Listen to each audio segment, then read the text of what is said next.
আসসালামু আলাইকুম গাইস, সবাই কেমন আছেন? অবশ্যই সবাই ভালো আছেন। আজকে আপনাদেরকে ভিডিও দেখাবো যে আমি ইনকিউবেটর দিয়ে কিভাবে কোয়েল পাখির এবং মুরগির ডিম দিয়ে কিভাবে ফুটাই। চলুন ভিডিওটা শুরু করি। এই দেখুন আমি টেম্পারেচারটা কত রাখেছি, তাপমাত্রা 37.7, তাপমাত্রা আর্দ্রতা আছে 37.7। এই আর্দ্রতা দিয়েই ডিমগুলো ফুটার সময় হলে দেখাতে হয়। চলুন ভিতরে দেখাই আপনাদেরকে কীভাবে ডিমগুলো ফুটলো, বাচ্চাগুলো দেখুন। এর সাথে কিছু মুরগির ডিম দিয়েছি আমি, মানে স্টার্টিংয়ে আমি একটু চেক করার জন্য যে বাচ্চাগুলো কীভাবে ফুটে। তো দেখতেছি যে চারটা কয়েল পাখির বাচ্চা ফুটলো। কীভাবে ফুটলো দেখুন, সুন্দর সুন্দর কিউট কিউট বাচ্চাগুলো ফুটলো। কতদিনে কয়েল পাখির বাচ্চা ফুটে? অনেকেই বলেন যে কয়েল পাখির বাচ্চা 16 থেকে 17 দিনের ভিতরেই ফুটে যায়।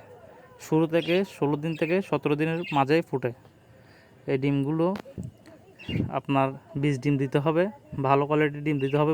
ডিমের কোয়ালিটি যদি ভালো হয়, বাচ্চার কোয়ালিটি অনেক ভালো হয়। দেখুন বাচ্চাগুলো কত সুন্দর কিউট, দেখুন তাপমাত্রাটা কত কিউট পাবে তাপমাত্রা।